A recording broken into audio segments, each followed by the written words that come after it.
Ma femme m'a servi les papiers de divorce lors de ma fête de départ à la retraite, tandis que mes enfants applaudissaient enfin. C'est ce jour-là que j'ai découvert le vrai visage de la trahison. Je m'appelle Charles Moreau. Pendant 35 ans, j'ai grimpé sur des poteaux électriques pour qu'ils aient la lumière. 35 ans d'heures supplémentaires pour financer leurs rêves. Et ce soir, devant tous ceux qui respectaient mon travail, ma propre famille célébrait ma destruction. Catherine pensait prendre la moitié de rien. Lucas, 26 ans, croyait voir un raté obtenir ce qu'il méritait. Emma, 23 ans, voyait enfin la chance d'échapper à l'embarras d'avoir un père ouvrier. Mais ils ignoraient quelque chose. Pendant qu'ils planifiaient ma ruine, je bâtissais un empire. J'ai souri, signé ces papiers, puis ouvert ma mallette remplie de titres de propriété. Pendant 35 ans, j'ai travaillé pour EDF Lyon. Pluie, neige, tempête de verglas. Mais quelque part en chemin, ma famille a décidé que cela faisait de moi une déception. Catherine me présentait comme « Mon mari, il travaille pour la ville. Jamais électricien de ligne. » Les enfants ont suivi. Lucas, en médecine, répondait vaguement « Papa est dans les services publics. » Emma, diplômée MBA, changeait de sujet. Je l'ai entendu dire dans un café. Oh, il est entre deux choses en ce moment. J'avais travaillé au même poste pendant 35 ans.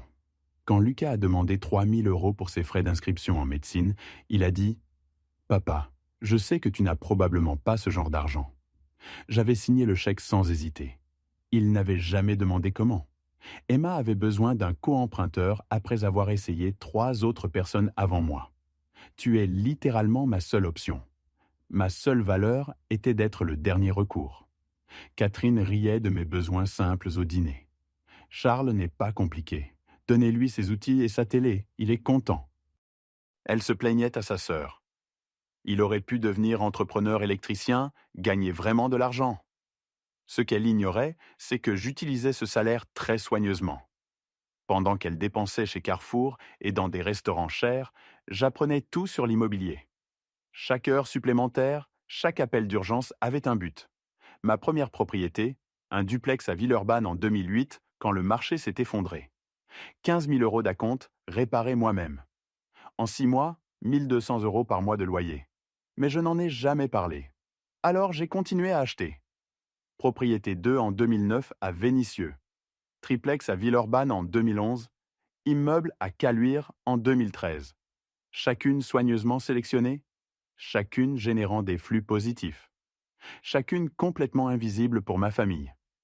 Ils me voyaient rentrer sale et épuisé et supposaient que ça signifiait échec. Ils ne se sont jamais demandé pourquoi je n'étais pas stressé par l'argent. Le manque de respect est devenu routinier. Lucas empruntait 200 € ici, 500 là, comme s'il me faisait une faveur. Emma traitait les dîners de famille comme du bénévolat, scrollant sur son téléphone. Catherine me regardait comme si j'étais un problème à résoudre. J'ai commencé à rester tard sur les chantiers parce que la maison ressemblait à un tribunal où j'étais jugé pour le crime d'être ordinaire. Mais voilà ce qu'il faut savoir sur les gens ordinaires.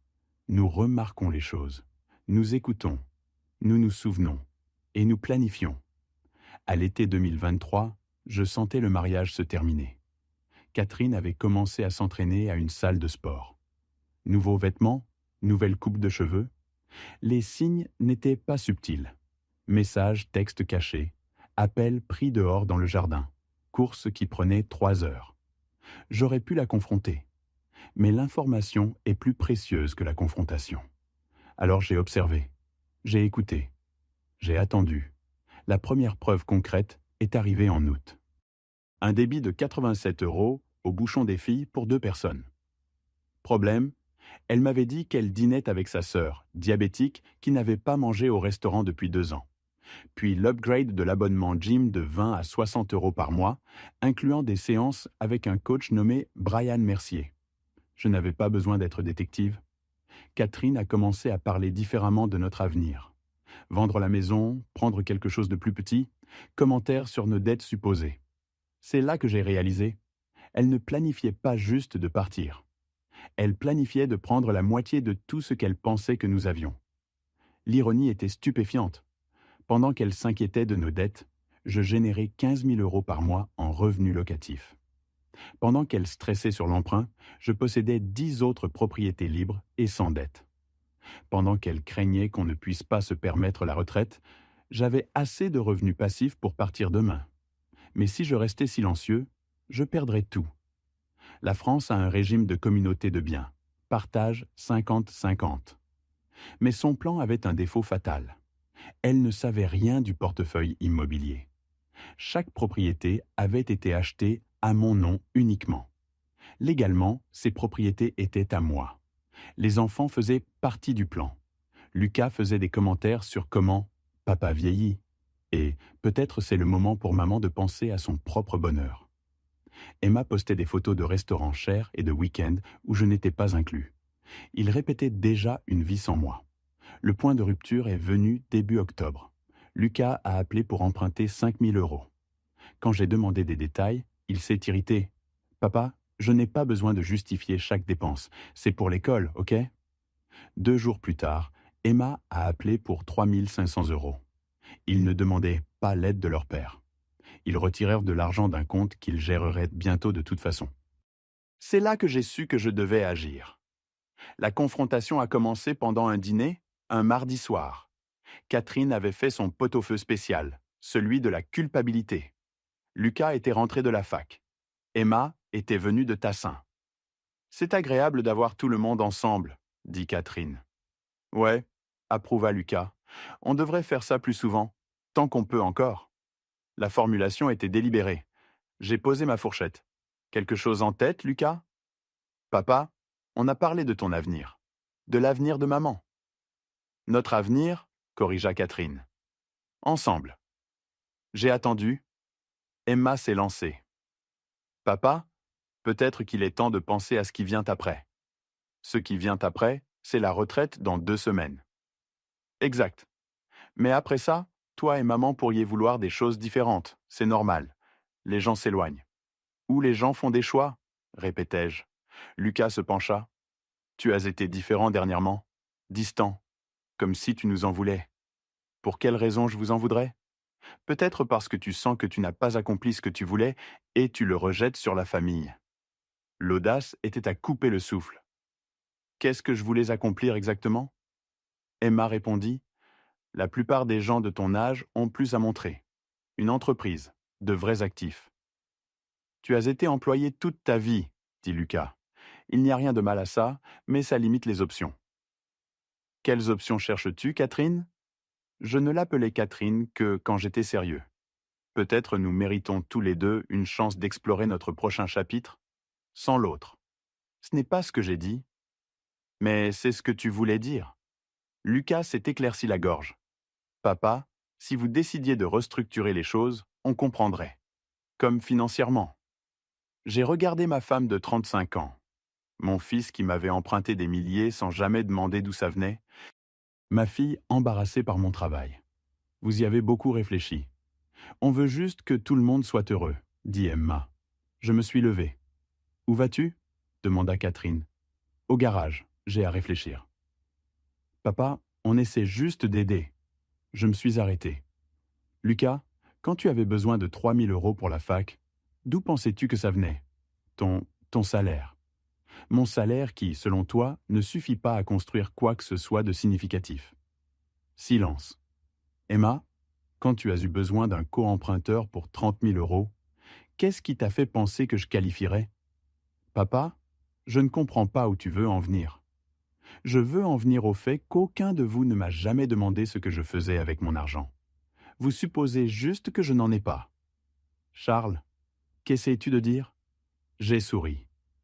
Je dis que peut-être vous devriez être plus curieux au sujet de l'homme que tu prévois de divorcer. Le mot est resté suspendu dans l'air. Qui a parlé de divorce ? Catherine, tu planifies ça depuis des mois. C'est ridicule. Brian Mercier est ridicule aussi ? Le silence qui a suivi m'a tout dit. Mais je n'avais pas fini. Pas du tout. Le lendemain matin, Catherine était partie avant mon réveil. Équipe du matin au magasin, disait son mot. Drôle, elle ne travaillait pas le matin. Ils avaient montré leur carte trop tôt, révélé le plan avant de comprendre contre quoi ils jouaient. Mon téléphone a vibré. Monsieur Moreau, c'est Jenny de Prestige Gestion Immobilière. Problème avec le duplex de Villeurbanne. Locataire signale une fuite. J'ai effacé le message rapidement. Catherine vérifiait parfois mon téléphone. Contrairement à ma famille, mes locataires respectaient ce que je fournissais. 20 minutes plus tard, autre appel. Diane de l'immeuble de Caluire. Le couple au 1B veut renouveler leur bail en avance. Ils offrent 50 € de plus par mois pour 2 ans. Milnas, 200 € de revenus supplémentaires parce que les gens voulaient être à la sécurité d'un endroit que j'avais rendu confortable. Lucas est apparu dans la cuisine, cheveux en désordre. Papa, à propos d'hier soir, peut-être qu'on en a trop fait. Maman est stressée par l'argent. Stress d'argent? Intéressant. Elle pense qu'on a trop de dettes. J'ai failli m'étouffer. Quelle dette? L'emprunt. Les cartes de crédit. Lucas, on a une carte de crédit et on la paie chaque mois. Il avait l'air confus. Elle a dit que vous aviez du mal à suivre les dépenses. Lucas, combien penses-tu que je gagne? Je n'y ai jamais pensé. Devine. Peut-être 40 000, 50. 50 000 pour grimper sur des poteaux par tous les temps pendant 35 ans? C'est correct pour ce type de travail? Ce type de travail. Lucas, tu sais combien gagnent les électriciens de ligne? Salaire de base pour EDF Lyon, 78 000. Avec les heures sup, j'ai fait en moyenne 96 000 l'an dernier. Sa bouche s'est ouverte. Et ce n'est que le travail de jour. Mon téléphone a sonné. Monsieur Moreau, c'est Steve de Solutions Immobilières. On a fini l'inspection. Les papiers seront prêts vendredi. Et félicitations pour l'immeuble de Caluire, loué complètement en avance. Merci, l'emplacement a aidé. J'ai raccroché. Lucas me fixait.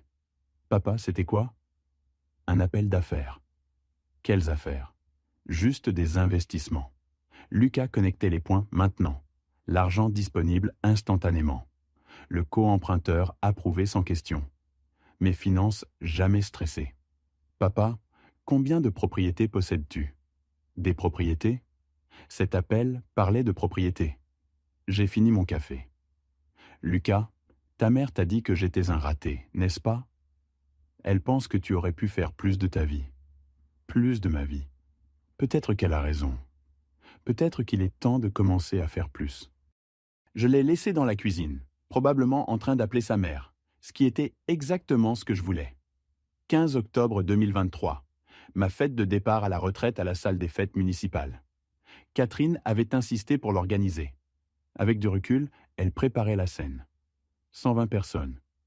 Collègues d'EDF, représentants syndicaux, voisins. Même certains locataires sont venus. Monsieur Moreau nous traite comme de la famille, a dit Maria. Quand la chaudière est tombée en panne l'hiver dernier, il a eu quelqu'un en 2 heures le soir de Noël. Mon superviseur, Philippe Mercier, a fait un discours. Charles Moreau est le gars que vous voulez quand la tempête frappe, fiable comme le lever du soleil. Je me sentais apprécié. Pour la première fois depuis des mois, je me souvenais pourquoi j'avais été fier. Lucas et Emma vérifiaient leurs téléphones au fond. Catherine jouait l'épouse fière. « Tu as de la chance d'avoir quelqu'un qui apprécie ce que tu fais », disaient les gens. Si seulement ils savaient. C'est alors que Catherine s'est levée pour son discours.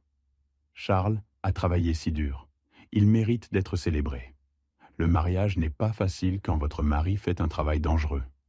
Il y avait des nuits où je ne savais pas s'il rentrerait. Hochement de tête de compréhension. Mais Charles est toujours rentré. Il a toujours fourni. Il a toujours fait passer sa famille en premier. Le passé, je l'ai attrapé. C'est pourquoi ça m'a semblé le bon moment pour faire une annonce. Après 35 ans où Charles a fait passer son travail avant tout, je pense qu'il est temps pour nous deux de commencer de nouveaux chapitres. Confusion dans la salle. Catherine a sorti une enveloppe. Charles, tu mérites la liberté. La vraie liberté. Ce sont des papiers de divorce. Je les ai déposés hier. Silence assourdissant. 120 personnes m'ont regardé ouvrir l'enveloppe. J'ai souri. Pas le sourire de quelqu'un qui prétend aller bien. Le sourire de quelqu'un qui attendait ce moment. Merci Catherine. C'est très attentionné. Lucas s'est avancé. Papa, on soutient cette décision. On pense que c'est pour le mieux, a ajouté Emma. Puis Lucas a dit, honnêtement, Papa, ça pourrait être le meilleur jour de tous les temps. Emma a ri. Enfin, non. La foule était abasourdie. Des gens qui connaissaient notre famille depuis des décennies regardaient mes enfants célébrer le divorce à ma fête de retraite. Les enfants, peut-être que ce n'est ni le moment ni l'endroit, dit Philippe prudemment. Non, c'est parfait, interrompit Catherine. Charles mérite l'honnêteté. Je me suis levé, tenant les papiers. Catherine, c'est définitivement honnête. Très honnête. Ce n'est pas à propos d'échec, c'est à propos d'accepter la réalité. La réalité? Oui, parlons de réalité. J'ai plié les papiers et les ai mis dans ma poche. Puisque nous sommes honnêtes, peut-être que je devrais être honnête aussi. La confiance de Catherine a vacillé. Peut-être qu'il est temps que tout le monde comprenne ce qu'il célèbre vraiment. Papa, de quoi tu parles? Je parle du fait que ta mère a une liaison avec son coach sportif depuis 8 mois. Ok. Catherine est devenue pâle. Je parle du fait que vous avez planifié ce divorce pendant des mois, pensant obtenir la moitié de ce que vous supposiez que j'avais. Charles, ne dis pas la vérité? À ma propre fête de retraite? J'ai regardé la salle. La vérité, c'est que Catherine a déposé ses papiers parce qu'elle pense que je suis un raté. La vérité, c'est que mes enfants célèbrent parce qu'ils sont embarrassés par leur père. Ce n'est pas vrai, a commencé Lucas. La vérité, c'est qu'aucun de vous ne m'a jamais demandé ce que je faisais avec mon argent. Mon téléphone a vibré. J'ai souri. Le timing est parfait. Je viens de recevoir un texto de mon gestionnaire immobilier. L'immeuble de Caluire est entièrement loué. C'est l'immeuble numéro 11. Immeuble numéro 11? Demanda Philippe. L'immeuble que j'ai acheté l'an dernier. Il va avec les 10 autres propriétés que j'ai acquises ces 15 dernières années. Silence de mort. Charles, qu'est-ce que tu dis? Je dis que pendant que tu planifiais de divorcer pour la moitié de rien, je générais 15 000 € par mois en revenus locatifs. Le visage de Lucas est devenu blanc. Emma a attrapé une chaise. Je dis que votre mari raté possède 2,1 millions d'euros en actifs immobiliers. La salle a explosé. Les syndicaux faisaient des calculs. Les voisins recalculaient tout ce qu'ils pensaient en savoir. Mais je n'avais pas fini. Pas du tout. Le chaos dans la salle était immédiat. Les gens parlaient tous en même temps, essayant de traiter ce qu'ils venaient d'entendre. Mais tout ce sur quoi je pouvais me concentrer, c'était le regard sur le visage de Catherine. Choc pur. C'est impossible, dit-elle doucement. On n'a pas ce genre d'argent. Tu n'as pas? J'ai. Philippe Mercier s'est avancé. Charles, tu es sérieux? 11 propriétés? Commencé avec un duplex à Villeurbanne en 2008, ajouté 1 ou 2 par an depuis. Comment? A exigé Lucas. Heures supplémentaires. Appel d'urgence, jours fériés, chaque shift extra pendant que vous vous plaignez que je n'étais jamais là. Cet argent est allé dans l'immobilier. Marc Torres, mon représentant syndical, souriait. Charles, magnifique salaud, tu as bâti un empire pendant qu'on pensait que tu réparais juste des lignes. Je réparais des lignes. C'était mon travail de jour. Emma a trouvé sa voix. Papa, pourquoi tu ne nous as rien dit? Quand cette conversation aurait-elle eu lieu? Entre toi disant que j'étais entre deux choses et Lucas expliquant que j'étais juste dans les services publics?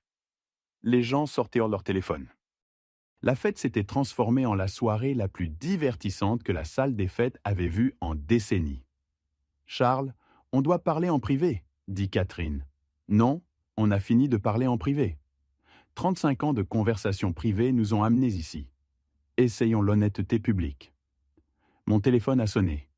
Prestige Gestion Immobilière. Monsieur Moreau, c'est Jenny. On vient de recevoir une offre sur la propriété de Vénissieux. Acheteur cash, 215 000 €. Vous l'avez payé 160 il y a 3 ans. 55 000 € de profit en 3 ans, dis-je assez fort pour que tout s'entende. J'ai regardé la salle. 120 personnes suspendues à chaque mot. Je vous rappelle demain. Félicitations pour votre retraite. Vous avez construit quelque chose de vraiment impressionnant. J'ai raccroché et souri à Catherine. L'immobilier s'apprécie, contrairement à certains autres investissements que j'ai faits. Marc Torres secouait la tête. Charles, quel est le revenu mensuel total? 15 247 € chaque mois. C'est plus que ce que la plupart des gens gagnent en un an. Lucas faisait des calculs. Papa, ça fait 180 000 euros par an en revenus passifs. C'est exact. Mais tu as quand même travaillé? J'aimais mon travail. Et il fournissait les acomptes pour les propriétés. Philippe riait. Tu aurais pu prendre ta retraite il y a 10 ans. Je voulais atteindre mes 35 ans. Pension complète. Pourquoi laisser de l'argent sur la table? Catherine commençait à réaliser. Charles, ces propriétés, elles sont à ton nom? Toutes, achetées avec des revenus que tu n'as jamais suivis. Une voix de la foule. Je suis maître Jeannette Dubois, avocate. Ces propriétés sont-elles des biens communautaires? Non. Elles sont à moi, achetées avec mes gains individuels, titrées à mon nom uniquement. Alors Madame Moreau peut avoir la moitié de la maison et du compte épargne dont elle a connaissance. J'ai montré mon application bancaire. Le compte épargne a 8 400 € dedans. Les gens ont ri. Catherine demandait la moitié de 8 000 € à côté d'un homme valant plus de 2 millions. La maison vaut 280 000. Moins l'emprunt, 40 000 en capital. Elle peut avoir ma moitié aussi. Donc elle obtient 24 000 € au total? Demanda Lucas. 24 000 € plus ce que Brian Mercier a dans son compte épargne. Murmure dans la foule. Emma pleurait. Papa, on ne savait pas. Vous n'avez jamais demandé. Aucun de vous. Lucas s'est avancé. Papa, je suis désolé. On peut arranger ça? Lucas, tu te souviens avoir dit que c'était le meilleur jour de tous les temps? Il hocha la tête, honteux. Tu le pensais vraiment? Non. Et toi, Emma, tu le pensais quand tu as dit « enfin » Elle ne pouvait pas répondre. La vérité, c'est que j'ai passé 35 ans à subvenir aux besoins de gens qui n'ont jamais respecté ce que je fournissais. J'ai tout donné à une famille qui me voyait comme une obligation. J'ai sorti les papiers de divorce. Catherine, tu auras ton divorce. Tu auras la moitié des actifs dont tu avais connaissance. J'ai signé devant tout le monde. Mais les actifs dont tu ne connaissais pas l'existence, ceux que j'ai construits pendant que tu étais embarrassé par mon travail, ceux restent avec moi. Je lui ai rendu les papiers signés. Félicitations pour ta nouvelle liberté. Silence de mort. Maintenant, qui veut du gâteau? Les 3 mois suivants se sont déroulés exactement comme prédit. L'avocat de Catherine, maître Martin Hendris, a exigé une divulgation financière complète. Quand j'ai fourni la documentation de mes 11 propriétés, sa confiance s'est évaporée. Ce portefeuille est substantiel. Ma cliente n'était pas au courant. Votre cliente n'a jamais demandé, répondit mon avocate, maître Patricia Reynaud. En 15 ans de mariage avec un homme qui faisait des heures supplémentaires, elle ne s'est jamais demandé où allait cet argent. Selon la loi française, Catherine pouvait réclamer la moitié des actifs acquis avec des fonds conjugaux. Mais chaque propriété avait été achetée avec mes gains individuels, titrés à mon nom. Ce sont clairement des actifs séparés, expliqua Patricia. Catherine avait l'air d'avoir été frappée par une poutre. Charles, ce n'est pas juste. J'ai soutenu ta carrière. Tu étais embarrassé par ma carrière. Il y a une différence. Le règlement final a été signé en décembre 2023. Catherine a reçu 24 300 € du capital de la maison, 4 200 € du compte épargne et la Peugeot 308. Règlement total, 20 500 €. Elle a emménagé dans un appartement d'une chambre à Écully. Brian Mercier a mis fin à leur relation 2 semaines après. Sortir avec une divorcée sans argent n'était pas aussi attrayant. Les conséquences sociales ont été rapides. Le quartier a compris la vérité. Elle avait quitté un millionnaire pour un coach gagnant 30 000 € par an. Elle parlait toujours du manque d'ambition de Charles, m'a dit Suzanne. Maintenant, on sait qu'il manquait d'ambition. La sœur de Catherine a arrêté de lui parler. Son club de lecture se réunissait sans elle. La réalité financière de Lucas a frappé fort. Les frais de dernière année, 90 000 €. Il comptait sur un soutien qui n'existait plus. Son premier appel est arrivé 3 jours après Noël. « Papa, je ne peux pas me permettre les frais. Les prêts ne couvrent que 60%. Il me manque 30 000 €. C'est malheureux. Papa, je veux emprunter 30 000 €. Emprunter implique que tu prévois de rembourser. Quand? Dans 7 ans? Silence. Je pense à quelque chose que tu as dit à la fête. Tu as dit que divorcer de ta mère pourrait être le meilleur jour de tous les temps. J'étais confus. Lucas, je ne prête pas d'argent aux gens qui pensent que mes désastres sont les meilleurs jours. Ce n'est pas juste. Tu as célébré le divorce de tes parents en public. Tu penses que juste est pertinent? Il a raccroché. Emma a appelé 2 semaines plus tard. Sa demande de prêt rejetée. 65 000 € pour un studio de fitness. Papa, c'est mon rêve. Qu'est-ce qui te fait penser que ton rêve est ma responsabilité? Parce que tu es mon père. Être ton père ne t'a pas empêché d'être embarrassé par mon travail. J'étais jeune, j'étais stupide. Tu avais 23 ans. C'est adulte éduqué. Je te rembourserai. Ce que je veux, c'est une famille qui me respecte. Ce que j'ai, c'est une famille qui veut mon argent. Ce n'est pas à propos de l'argent. Emma, c'est entièrement à propos de l'argent. Il y a 6 mois, tu ne mentionnais pas mon travail. Aujourd'hui, tu m'appelles pour 65 000 €. Qu'est-ce qui a changé? J'ai changé? Non, tes circonstances ont changé. Il y a une différence. Catherine a appelé en février. Les enfants ont des difficultés. Les enfants sont des adultes. Lucas pourrait abandonner l'école. Lucas aurait dû y penser avant. Ne punis pas les enfants pour mes choix. Je ne punis personne, je ne sauve juste personne. Ce sont tes enfants. Ce sont des adultes qui ont été clairs sur leurs sentiments. Je réalise que j'ai fait une erreur. Tu réalises ça quand tu as vu le portefeuille. Tu as déposé après 8 mois de tromperie. Tu t'es fait prendre. Et si on essayait d'arranger les choses? Catherine, tu es divorcée. On pourrait se remarier. L'audace était stupéfiante. Tu veux te remarier pour mon argent? Je t'aime. Tu aimes mon argent. Il y a une différence. Les enfants ont besoin d'aide. Les enfants ont besoin de comprendre que les actions ont des conséquences. Ils ont choisi leur camp. En mars, Lucas et Emma travaillaient dans la vente pour payer leurs factures. Lucas a pris un congé. Emma a emménagé avec Catherine pour partager le loyer. La famille qui avait célébré mon échec apprenait le véritable échec.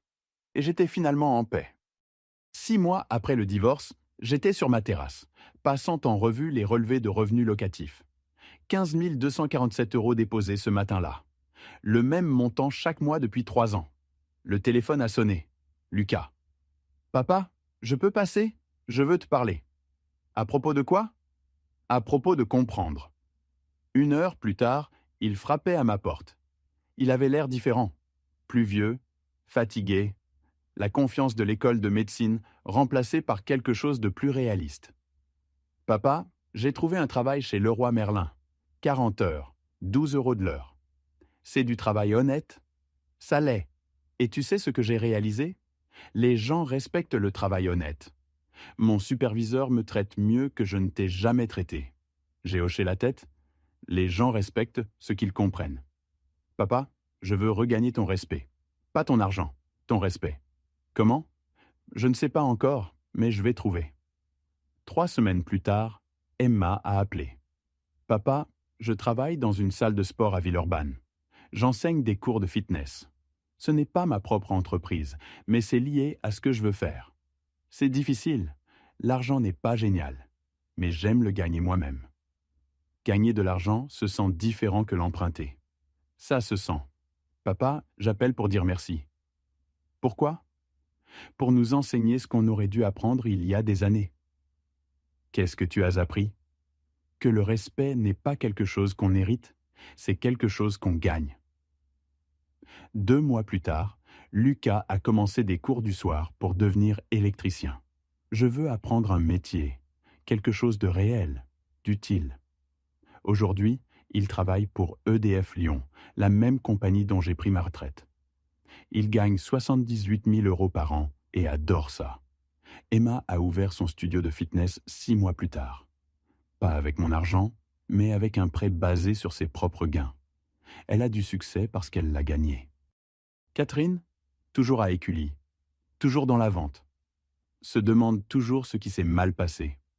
Moi, j'ai construit quelque chose de durable. Pas seulement les propriétés, mais les limites. Le respect par l'action, pas par l'hypothèse. Merci d'avoir écouté mon histoire. Si elle t'a touché, Laisse un like, écris en commentaire ce qui t'a le plus parlé et abonne-toi à la chaîne. Beaucoup d'autres histoires arrivent. Ce n'est pas la fin de la mienne, c'est seulement le début de quelque chose de meilleur.